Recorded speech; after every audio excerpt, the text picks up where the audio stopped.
दोस्तों अपने Google play store पर जाइए, यहाँ पे टाइप करिए योगेंद्र साहू क्लासेस। योगेंद्र साहू क्लासेस, इस ऐप को डाउनलोड कीजिए।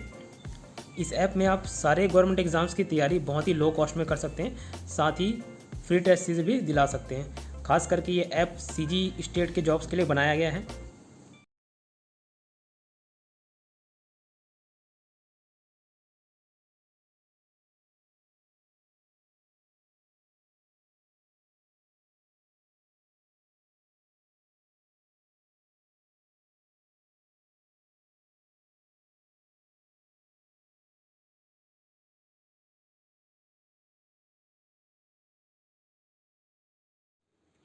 नमस्कार दोस्तों, स्वागत है आपका योगेंद्र साहू ऑनलाइन क्लासेस में।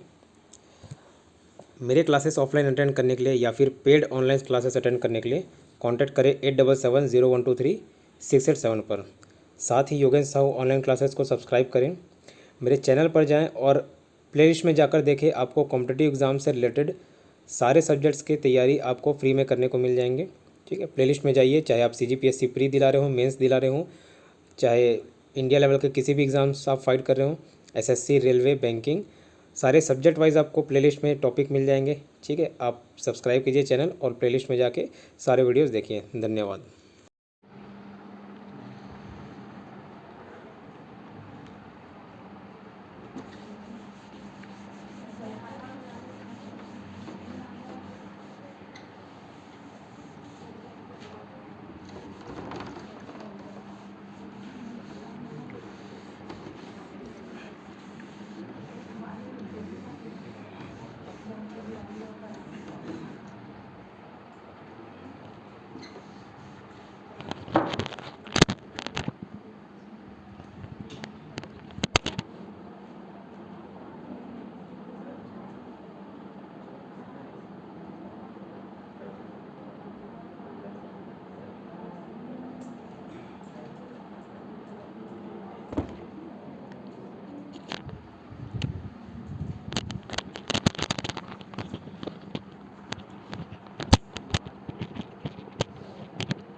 चलिए लास्ट कहाँ तक देखे थे?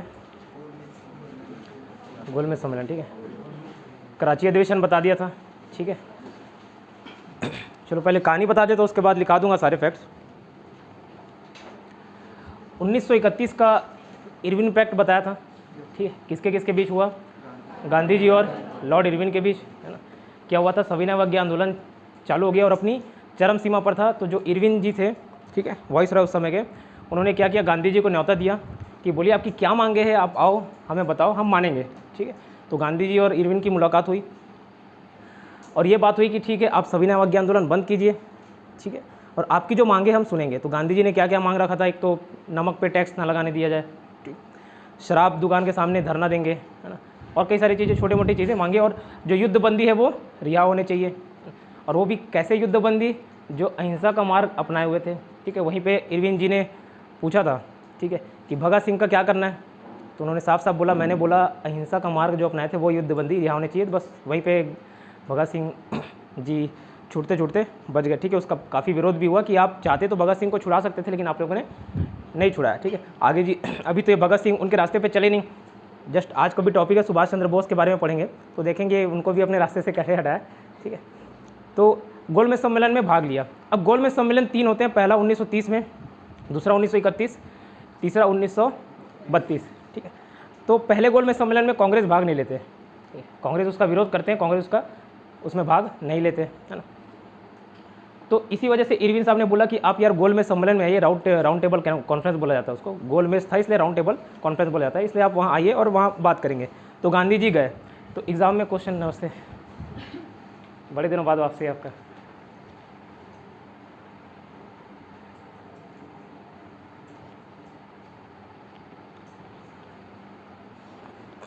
इधर आ जाइए मैम, आप इधर आ जाओ, इसमें बैठते बन जाए आप।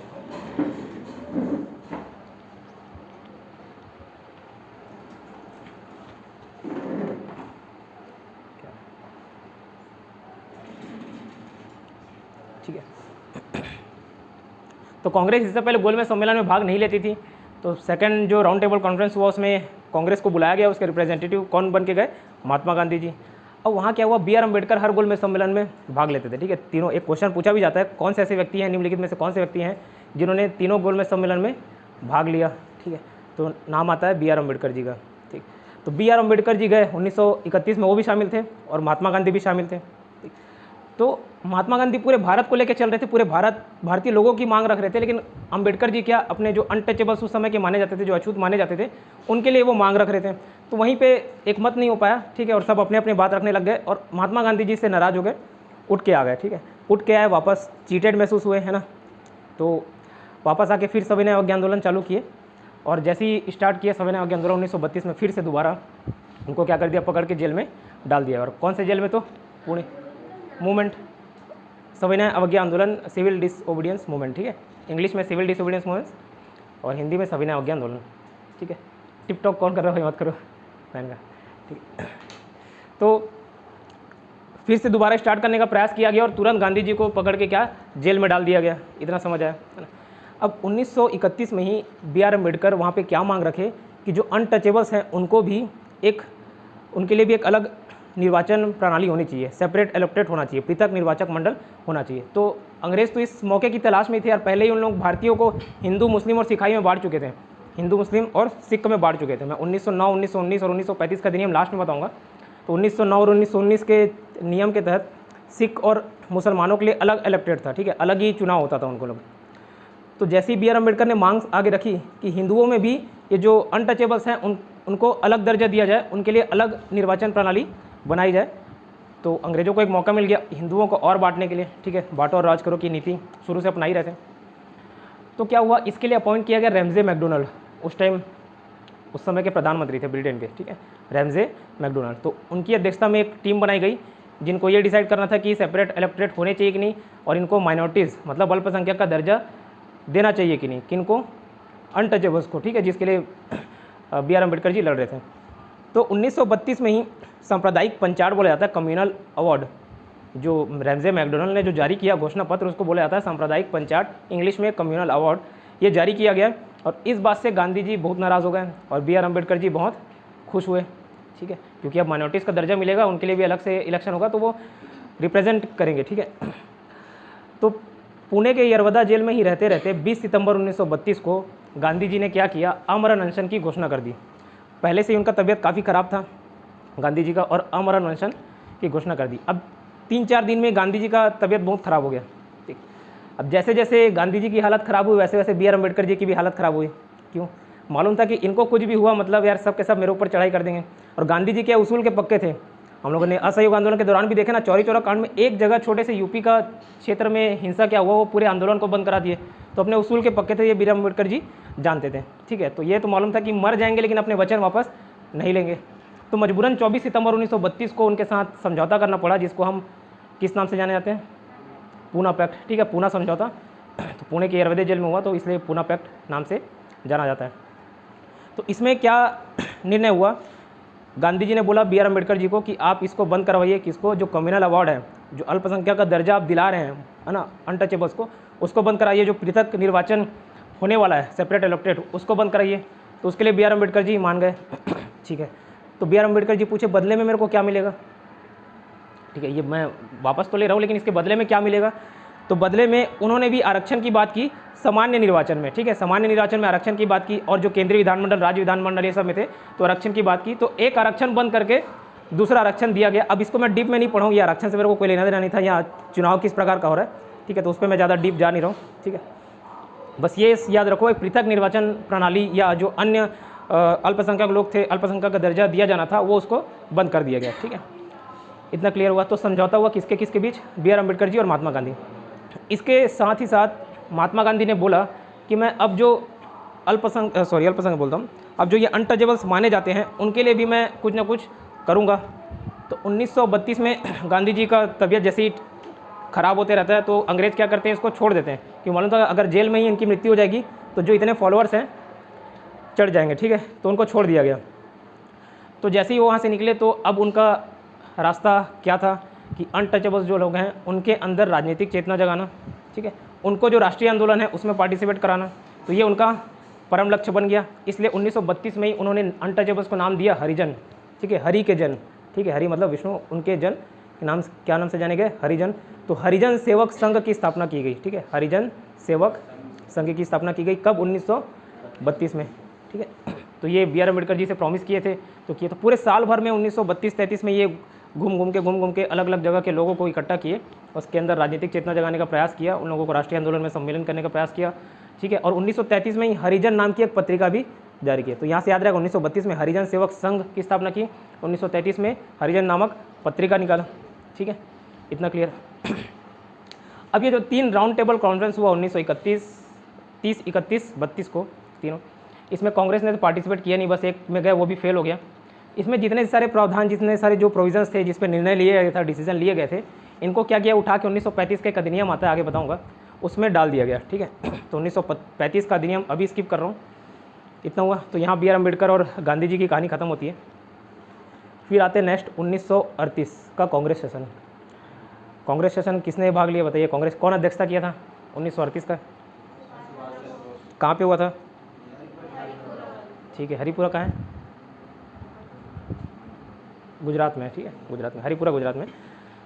अब यहाँ से नेताजी सुभाष चंद्र बोस धीरे धीरे भारतीय लोगों के बीच आना चालू हुए। इनका जन्म याद रखना 23 जनवरी 1897 हुआ था, उड़ीसा के कटक में, ठीक है, उड़ीसा के कटक में पैदा हुए थे। शुरू से ही विवेकानंद जी को अपना आदर्श माना, ठीक है। ICS क्लियर किए थे, टॉप 10 में इनका नाम आया था। इंडियन सिविल सर्विसेज, उस टाइम जो अंग्रेज के ज़माने में जो था, Indian civil services 4th rank आए थे, और लंदन गए थे परीक्षा देने, टॉप किए, 4th रैंक आया, ठीक है। कलेक्टर बन सकते थे, है ना, लेकिन बने नहीं। अब जब वो ज्वाइनिंग करने जा रहे थे, उससे पहले उनके मन में विचार आया कि जिन अंग्रेज़ों ने इतना भारत लोगों का शोषण किया, ठीक है, भारतीयों का शोषण किया है, आर्थिक रूप से, राजनीतिक रूप से, सामाजिक रूप से, यार मैं उन्हीं की गुलामी करूँगा, उन्हीं को सेवा दूंगा, तो ये चीज़ नहीं हो पाएगा मेरे से, ठीक है। तो उन्होंने बात की अपने पिताजी से कि मैं ये कलेक्टर की नौकरी छोड़ रहा हूँ, ठीक है। तो क्या जवाब मिला होगा, ठीक है, गाली खाए होंगे, है ना, तो खाए, कोई अपवाद नहीं, है ना, गाली खाए। लेकिन उनके जो भाई और थे माता जी, वो सपोर्ट किए काफ़ी उनका, है ना। और उनके भाई ने बोला कि भविष्य के सुख के लिए तुमको वर्तमान का सुख का त्याग करना पड़ेगा, ठीक है, भविष्य के सुख के लिए वर्तमान का त्याग करना पड़ेगा, ठीक है। कुछ पाने के लिए कुछ खोना तो पड़ेगा, क्या खोना पड़ेगा, ये सुख भरा जो जीवन है ना, ये नौकरी मिल गया मतलब राजा का नौकरी है, ठीक है, या तो ये चुन लो या तो भारत की आज़ादी चुन लो।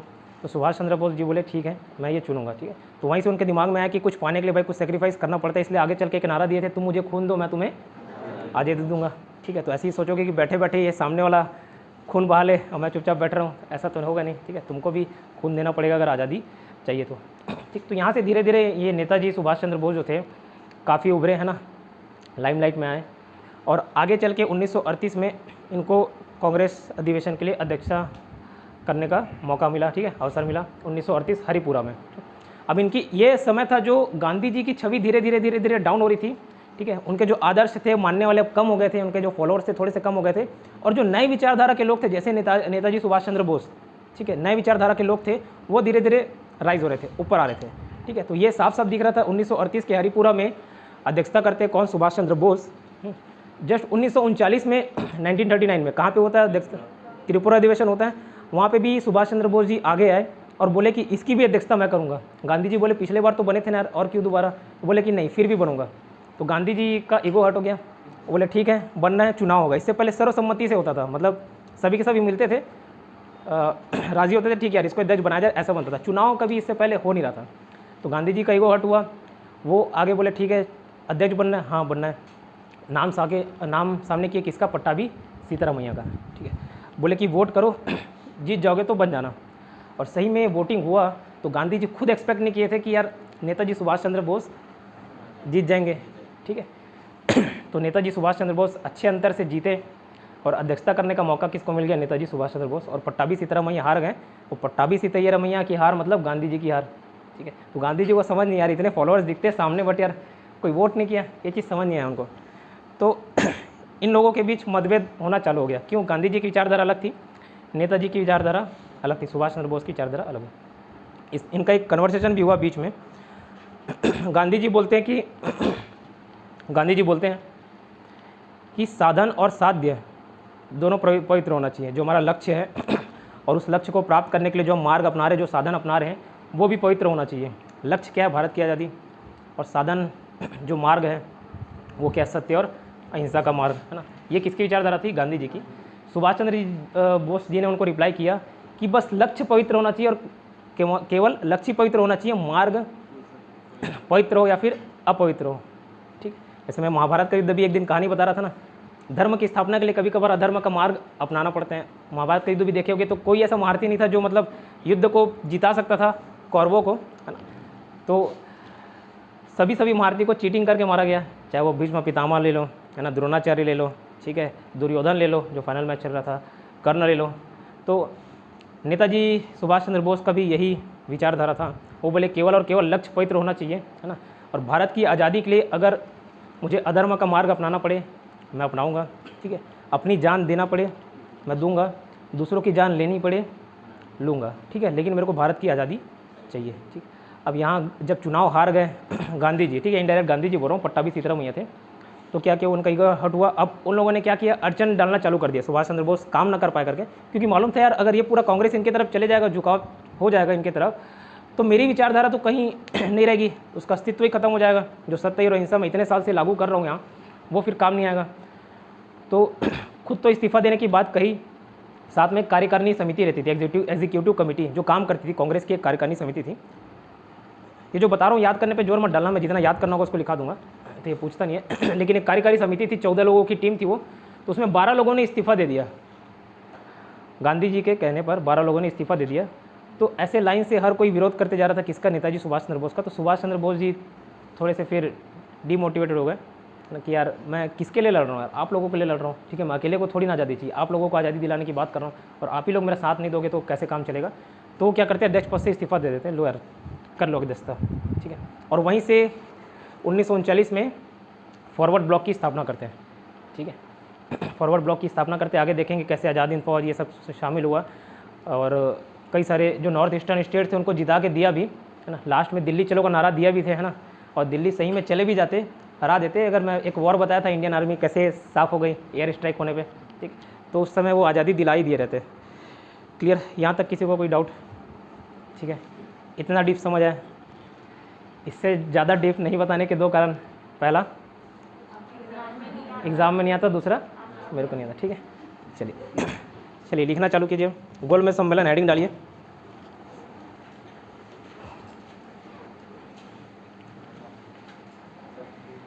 इधर वाला भी बंद कर दो,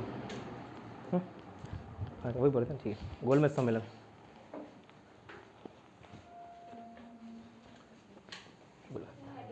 गोलमेज सम्मेलन, round table conference, round table conference, सम्मेलन मतलब कॉन्फ्रेंस।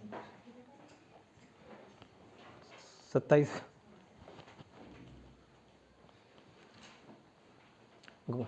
पहला लिखना 1930 में, डेट मत लिखना, केवल ईयर लिखना। फर्स्ट राउंड टेबल कॉन्फ्रेंस हुआ 1930 में।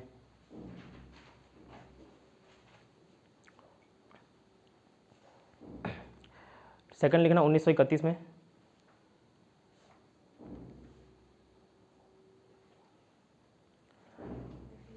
नाइनटीन 31 में। आगे लिखना महात्मा गांधी ऑब्लिक कांग्रेस, ठीक है, महात्मा गांधी ऑब्लिक कांग्रेस ने 1931 में। उसके आगे लिखना महात्मा गांधी ऑब्लिक कांग्रेस ने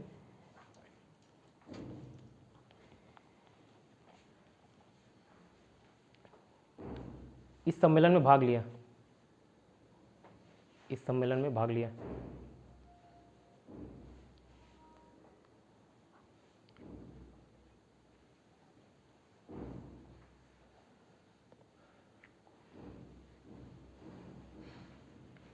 नेक्स्ट लिखना 1932, तीसरा गोलमेज सम्मेलन, ठीक है, तीसरा गोलमेज सम्मेलन।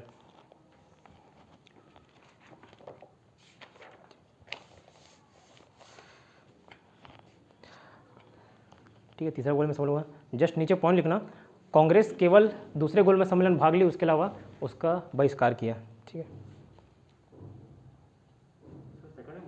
नहीं, वो तीनों गोलमेज सम्मेलन हो गया, उसके नीचे पॉइंट लिखना बोल रहा हूँ। कांग्रेस मतलब जो गांधी जी बन के गए थे उसके रिप्रेजेंट, कांग्रेस ने दूसरे गोलमेज सम्मेलन में भाग लिया, उसके अलावा बाकी सम्मेलनों का बहिष्कार किया, बॉयकॉट किया उसको।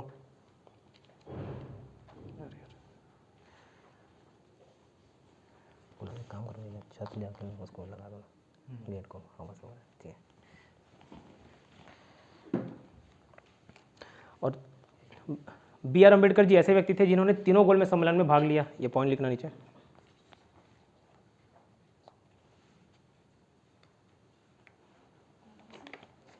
सॉरी, बी आर अम्बेडकर जी ऐसे व्यक्ति थे जिन्होंने तीनों गोलमेज सम्मेलन में भाग लिया।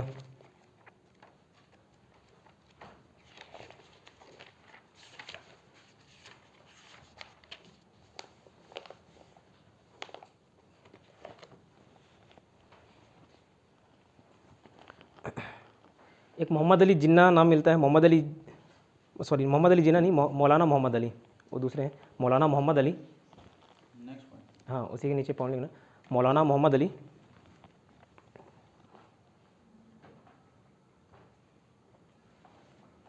मौलाना मोहम्मद अली और मोहम्मद अली जिन्ना दोनों अलग अलग पर्सन हैं। मौलाना मोहम्मद अली और मोहम्मद अली जिन्ना इन्होंने पहले गोलमेज सम्मेलन में भाग लिया था।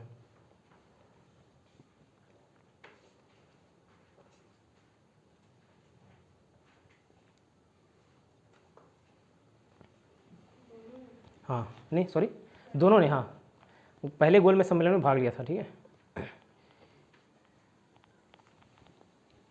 नेक्स्ट पॉइंट लिखना,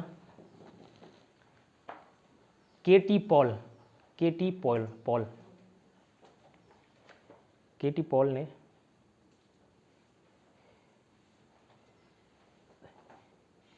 ईसाई धर्म का प्रतिनिधित्व किया, मतलब ईसाइयों की तरफ से के टी पॉल आए थे सम्मेलन में भाग लेने के लिए। ईसाई धर्म का प्रतिनिधित्व किया, मतलब ईसाइयों का प्रतिनिधित्व किया, उनको रिप्रेजेंट किया। 1930 में खास करके के टी पॉल का रिप्रेजेंट किया, ठीक। के टी पॉल ने ईसाइयों का प्रतिनिधित्व किया।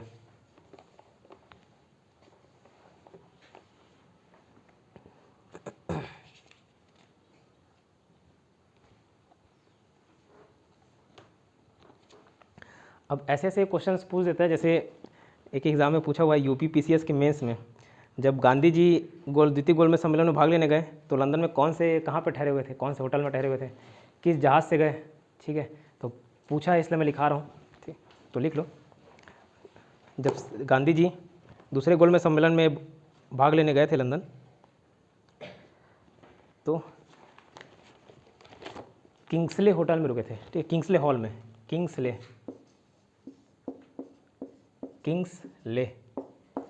ठीक है, किंग्सले हॉल।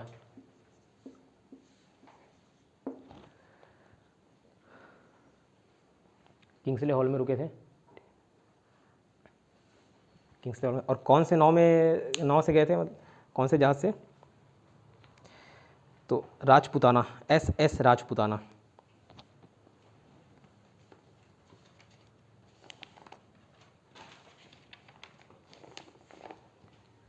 SS राजपुताना, ठीक है। सॉरी, हाँ शिप का नाम है, जहाज SS Rajputana.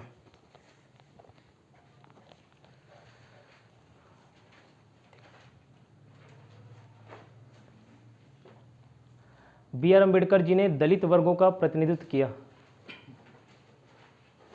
B R Ambedkar ji ने दलित वर्गों का प्रतिनिधित्व किया, ठीक है। B R Ambedkar represented Dalits.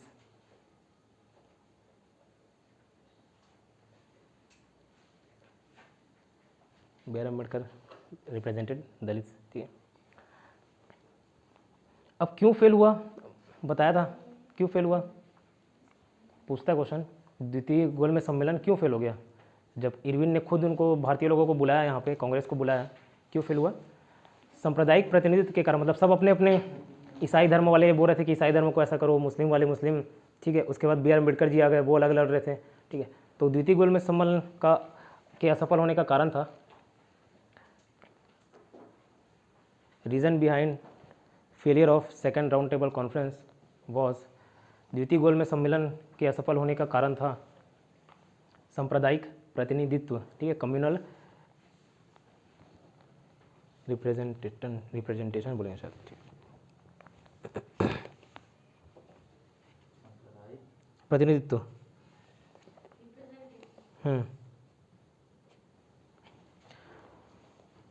Next heading डालना, ये हो गया द्वितीय गोलमेज सम्मेलन, सॉरी जो गोलमेज सम्मेलन के अंतर्गत इतनी ही बातें याद रखनी है आपको।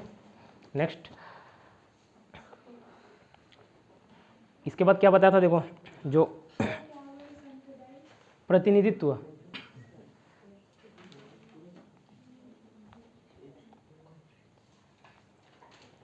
प्रतिनिधित्व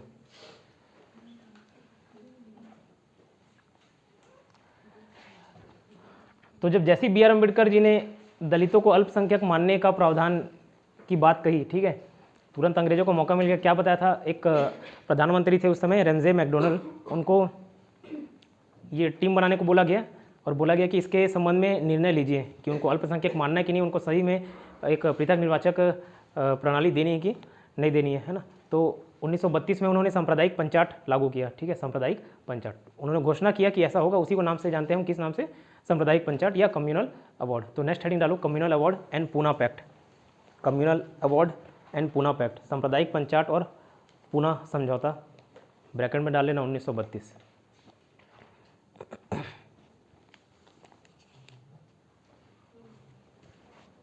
सांप्रदायिक पंचाट एवं पूना पैक्ट, कम्युनल सांप्रदायिक पंचाट है, सांप्रदायिक पंचाट,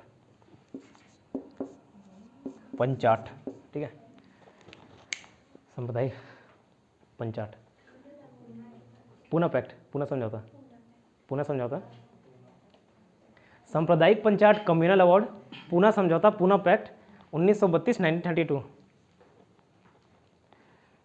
ठीक है। तो किसने घोषित किया है ना, किसने घोषणा किया, हु डिक्लेयर्ड कम्युनल अवार्ड, किसने किया बताइए, अभी बताया, रेमजे मैकडोनल्ड, ठीक है, लिखो, किसने घोषणा की, रेमजे मैकडोनल्ड। इंग्लिश में कैसे लिखेंगे पता नहीं, हिंदी में ऐसे लिखते हैं रेमजे, हाँ हिंदी रेमजे। और ये मैकडोनल्ड का बर्गर खाओगे है ना, उन्हीं के वंशज है ये, ठीक है।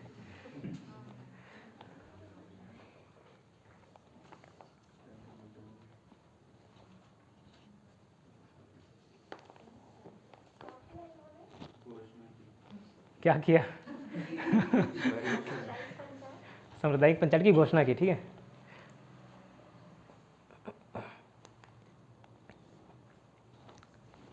सांप्रदायिक पंचायत की घोषणा की।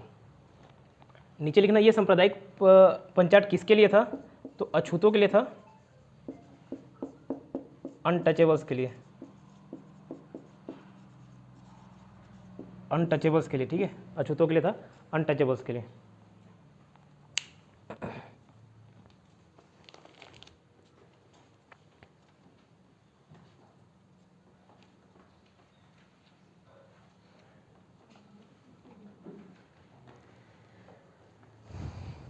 फिर नेक्स्ट पॉइंट लिखना, इसी के विरोध में गांधी जी ने, इसी के विरोध में गांधी जी ने पूना के यरवदा जेल में रहते हुए, पूना के यरवदा जेल में रहते हुए आमरण अनशन, आमरण अनशन की घोषणा कर दी। पूना के यरवदा, पूना के यरवदा, आपका शुभ नाम है नेहा, अच्छा सॉरी, ठीक ठीक, स्कार्फ हटाया तो मैं समझ नहीं पा रहा था। अनशन, अनशन, आमरण अनशन, फास्ट अनटू डेथ ऐसा कुछ बोला जाता है, fast until death,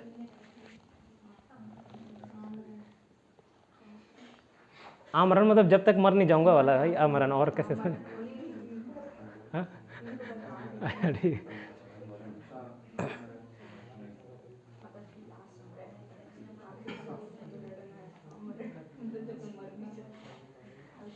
fast until death ऐसा कुछ बोला जाता है उसको इंग्लिश में, फास्ट अनटू डेथ या अनटिल डेथ, ठीक है। तो ये कि ये पूना के यरवदा जेल में ठीक है, घोषणा कब की? 20 सितंबर 1932, 20 सितंबर 1932।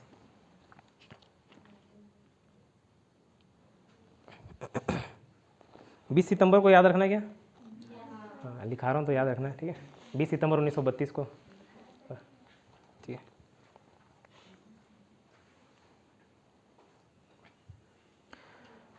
गांधी जी की तबीयत बिगड़ने पर, ठीक है, गांधी जी की तबीयत बिगड़ने पर, ऐसे ही कमज़ोर थे, पतले दुबले थे, उसमें से नहीं खाऊंगा बोल दिए, ठीक है, तो तबीयत खराब हो गया 2-3 दिन में ही। तो गांधी जी की तबीयत बिगड़ने पर बी आर अम्बेडकर जी ने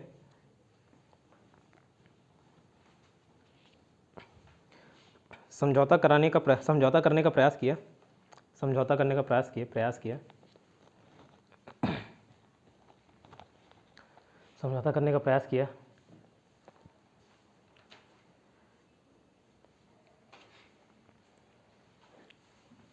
ठीक है, 24 सितंबर 1932, 24 सितंबर 1932, 24 सितंबर 1932 को गांधी जी और अम्बेडकर के बीच समझौता हुआ। 24 सितंबर 1932 को गांधी जी और अम्बेडकर के बीच समझौता हुआ,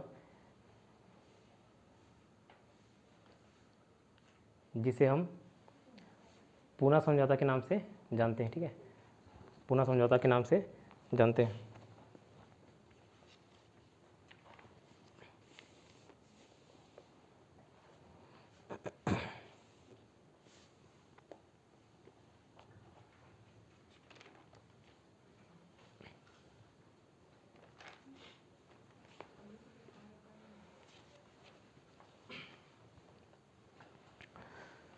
फिर ये जब बात हुआ है ना, इसके बाद क्या बोला था कि गांधी जी ने प्रॉमिस किया था बी आर अम्बेडकर जी को कि मैं दलितों के उत्थान के लिए कुछ ना कुछ करूँगा, ठीक है। तो 1932 में उन्होंने क्या स्थापना किया था? हरिजन सेवक संघ। नेक्स्ट आगे पॉइंट लिखना, 1932 में गांधी जी ने हरिजन सेवक संघ की स्थापना की।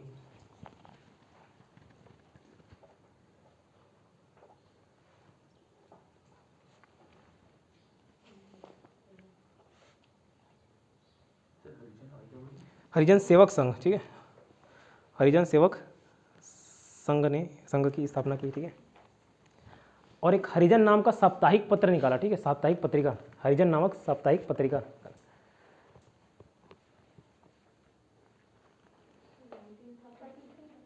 में 1933 में 1933 में हरिजन नामक साप्ताहिक पत्रिका निकाला।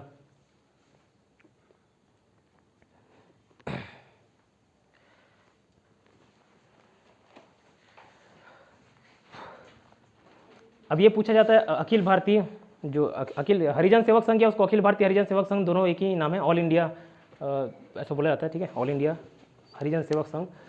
डिप्रेस्ड क्लास फेडरेशन, एक बी आर अम्बेडकर वाला भी बताया था, याद है, ठीक है, दोनों में डिफरेंस है, ठीक है, एक है फेडरेशन और एक है एसोसिएशन, ठीक है। तो ये वाला कौन सा है? एसोसिएशन, ठीक है। अब ये पूछा जाता है जो हरिजन सेवक संघ है, मतलब जो गांधी जी बनाए, उसके अध्यक्ष कौन थे?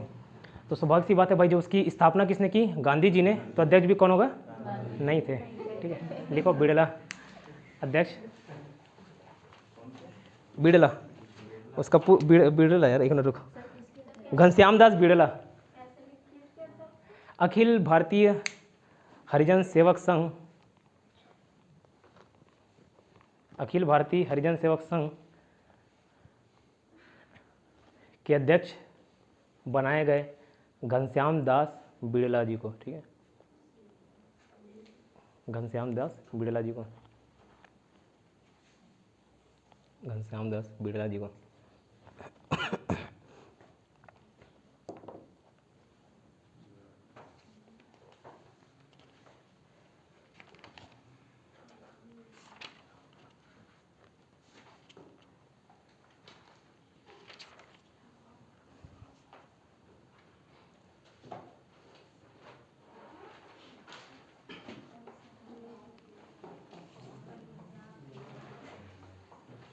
ठीक है, उसी में ही नीचे लिख लेना क्या है वो, एसोसिएशन और फेडरेशन में थोड़ा सा कन्फ्यूजन होता है, नीचे लिखना 1920 में बी आर अम्बेडकर जी ने, 1920 में बी आर अम्बेडकर जी ने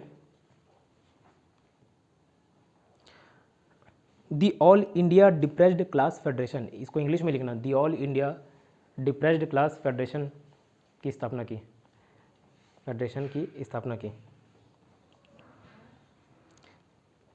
the all India depressed class federation, depressed मतलब दबाया गया हुआ है ना, दलित वर्ग जो थे, डिप्रेस्ड दलित वर्गों का संघ था, ठीक है, depressed, all India depressed class federation की स्थापना की।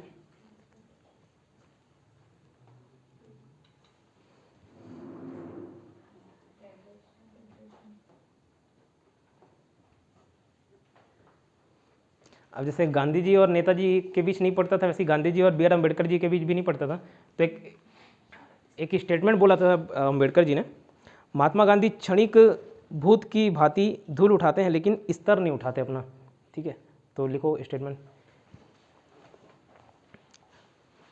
महात्मा गांधी क्षणिक भूत की भांति, महात्मा गांधी क्षणिक भूत की भांति धूल उठाते हैं लेकिन स्तर नहीं।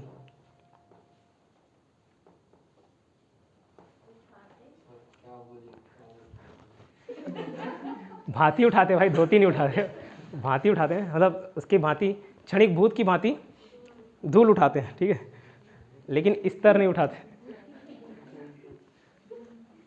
लेकिन स्तर नहीं उठाते, धूल।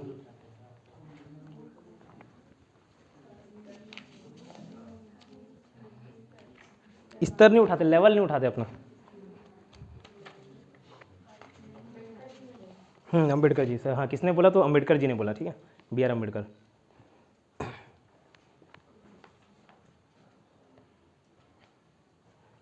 लेकिन वो बोला इनके बीच मतभेद रहता था, मनभेद नहीं रहता था। जब आज़ादी मिल जाती है, अच्छा इस हफ्ते ये मॉडर्न हिस्ट्री खत्म हो जाएगा ना, आज़ादी दिला दिया जाएगा भारत को, 1947 तक पहुंच जाएंगे। उसके बाद संविधान बनाने की जब बात आती है तो गांधी जी ने खुद बोला कि बी आर अम्बेडकर का शामिल होना ज़रूरी है, मैं रहूँ ना रहूँ, बी आर अम्बेडकर जी होने चाहिए, ठीक है।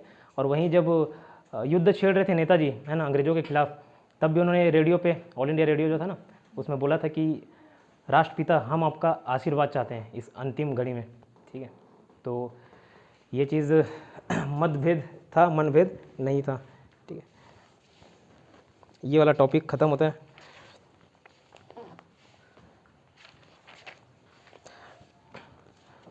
नेक्स्ट लिखना, कांग्रेस का हरिपुरा अधिवेशन, हेडिंग डालना, कांग्रेस का हरिपुरा अधिवेशन, कांग्रेस का हरिपुरा अधिवेशन, कांग्रेस का हरिपुरा अधिवेशन।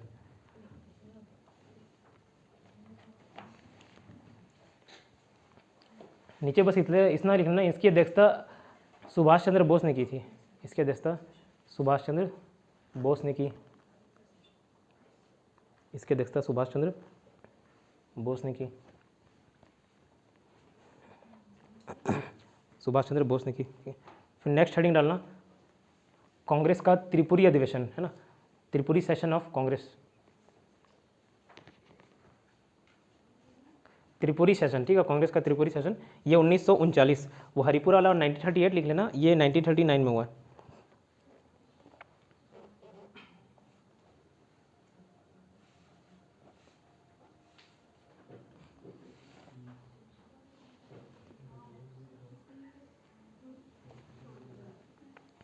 ठीक है, त्रिपुरा, वो त्रिपुरी बोल देते हैं, वो एक्चुअली त्रिपुरी है ना, त्रिपुरा त्रिपुर दोनों की है।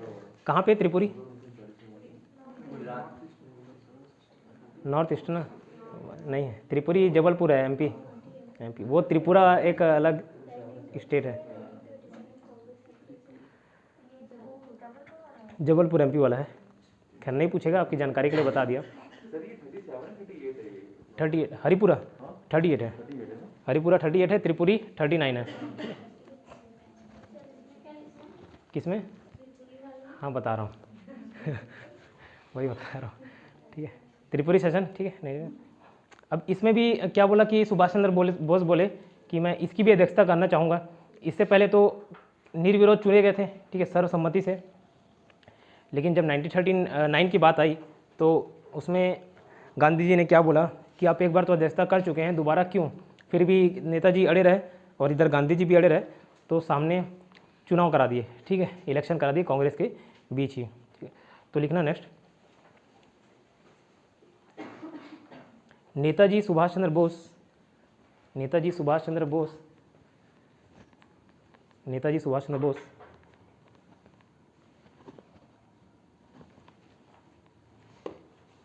एवं गांधी जी द्वारा समर्थित, ठीक है, गांधी जी द्वारा समर्थित पट्टाभी सीतारमैया, पट्टाभी सीतारमैया, पट्टाभी सीतारमैया, समर्थित पट्टाभी सीतारमैया,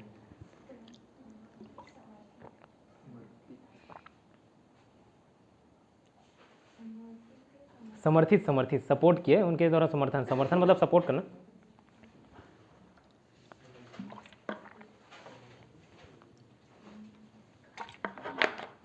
सपोर्टेड बाई गांधी जी, ठीक है, पट्टाभी सीतारमैया सपोर्टेड बाई गांधी जी। इनके बीच अध्यक्ष पद को लेकर चुनाव हुआ, अध्यक्ष पद को लेकर चुनाव हुआ, अध्यक्ष पद को लेकर चुनाव हुआ, जिसमें सुभाष चंद्र बोस जी जीत गए,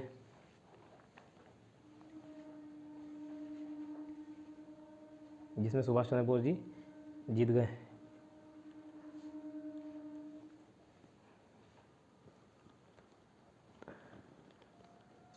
किस नाम से जाना जाता है सुभाष चंद्र बोस जी को? और नेताजी, ठीक है। किसने बोला नेताजी को? हाँ, हिटलर, ठीक है। और राष्ट्रपति महात्मा गांधी को किसने बोला? ठीक है, मिलने गए थे ना नेताजी से, नेताजी किससे? हिटलर से, वहीं पे नेताजी बोला। ये बताऊंगा जब सेकेंड वर्ल्ड वॉर होगा।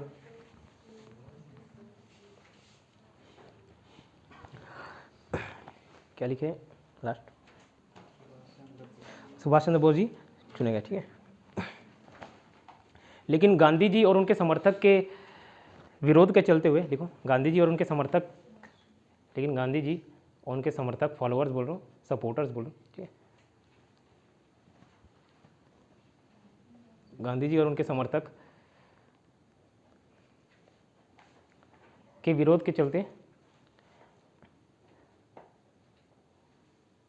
बोस जी ने अध्यक्ष पद से इस्तीफा दे दिया, ठीक है, रिजाइन कर दिया।